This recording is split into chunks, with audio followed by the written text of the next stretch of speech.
Commençons avec le sodium, dont nous parlons depuis les tout débuts de l'émission il y a 16 ans. Le sodium donne du goût, il aide à conserver les aliments, mais en trop grande quantité, il nuit à notre santé. L'industrie avait promis en 2012 de réduire de façon volontaire son utilisation. Vérification faite, beaucoup de paroles, bien peu de résultats. Le sodium est à l'hypertension ce que le cholestérol est à l'infarctus. L'hypertension, ça fait pas mal. Jusqu'à temps que tu fasses ton ACV puis tu viennes paralyser. Nous avions rencontré le Dr Paul Poirier il y a moins d'1 an, lors d'un reportage au sujet des taux élevés de sodium dans les aliments transformés. La fameuse sauce soda diète. Hein? Tu diètes, regardez l'étiquette, c'est épouvantable comment c'est salé. Mais les gens pensent que parce que c'est l'eau salt, que c'est nécessairement bas en sodium. C'est pas vrai. Le Dr Poirier doutait fortement de la volonté de l'industrie de réduire les taux de sodium. Ça te prend une volonté politique de le faire. On pourrait prévenir les maladies cardiaques d'à peu près 70 à 80 % par des choses simples. Activité physique puis bien se nourrir. C'est tout simple. We want simplified messages and information to help us make healthier food choices. En octobre 2016, la ministre de la Santé de l'époque, Jane Philpott, promettait d'imposer un étiquetage au devant des produits qui contiennent trop de sodium. And my goal is to propose those front-of-package labeling regulations in 2017. Depuis, Santé Canada a évalué la teneur en sodium de 10 500 produits transformés. Et de toute évidence, l'industrie n'a pas atteint les objectifs. Encore 48 % des catégories d'aliments n'ont pas diminué leur sodium de manière significative. On a même assisté à une hausse chez plusieurs d'entre elles. La nouvelle ministre Petitpas-Taylor a donc décidé d'agir pour forcer l'industrie non seulement à réduire les taux élevés de sodium, mais également les taux élevés de sucre et de gras. Nous proposons aujourd'hui l'affichage d'un symbole nutritionnel sur le devant de l'emballage pour identifier les aliments qui contiennent beaucoup de sodium, de sucre ou de gras saturés.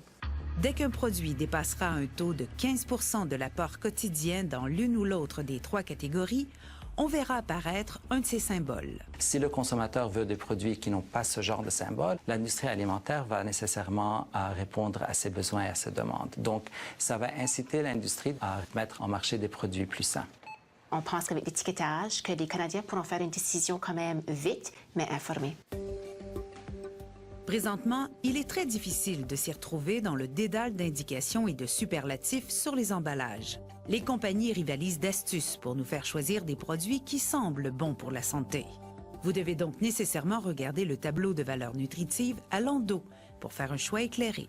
Comme vous le savez, le devant de l'emballage, c'est la première interface entre le consommateur et le produit alimentaire.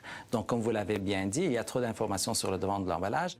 Le docteur Alfred Aziz travaille à une réglementation sur ce dossier depuis des années à Santé Canada. On voit des allégations qui donnent, par exemple, des informations sur les attributs positifs de certains nutriments, comme excellente source en fibres, etc., etc. Mais on ne voit pas d'informations sur les nutriments préoccupants, comme une teneur élevée en sucre, en sodium ou en gras saturés. On va ajouter ce symbole pour donner aux consommateurs cette information qui est très importante au niveau de la santé publique. C'est une première étape vers une victoire dans cette dure bataille que mènent plusieurs organismes, dont la Coalition Poids. On ne réalise pas tout le lobby de l'industrie qu'il y a eu dernièrement auprès de Santé Canada pour essayer de diluer la mesure. Ça fait longtemps qu'on a laissé à l'industrie un peu le champ libre sur faire ce qu'elle voulait. Là, on leur donne des balises plus serrées. Donc, pour nous, c'est un premier pas dans la bonne voie, c'est certain. Ce logo-là va permettre d'identifier plus clairement puis de se fier à une information qui va être fiable, gérée par Santé Canada sur la qualité du produit. Ce n'est pas nécessairement quelque chose qu'on veut dire aux consommateurs, arrêtez de manger ce produit-là, mais payez attention, limitez la consommation de ce produit. En décembre 2018, la réglementation entrera en vigueur. Mais ne vous attendez pas à voir les emballages de vos produits changer après le Nouvel An. Le gouvernement donnera 4 ans à l'industrie pour s'y conformer. Pourquoi donner 4 ans à l'industrie? Ça veut dire que pendant 4 ans, on ne saura pas encore nécessairement dans quel produit il y a énormément de gras, de sucre et de sel, là.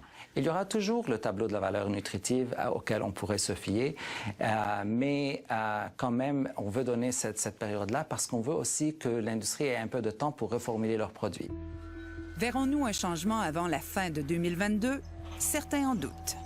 Selon moi, j'ai l'impression que l'industrie va attendre jusqu'à la dernière minute pour mettre en place le changement. C'est sûr que c'est long, 4 ans. On aurait aimé que ce soit beaucoup plus court.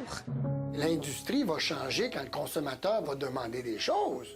Ce qui a fait changer Subway, ce qui a fait changer McDonald's, c'est parce qu'ils en vendaient moins, parce que ça ne correspondait pas aux gens ce qu'ils voulaient.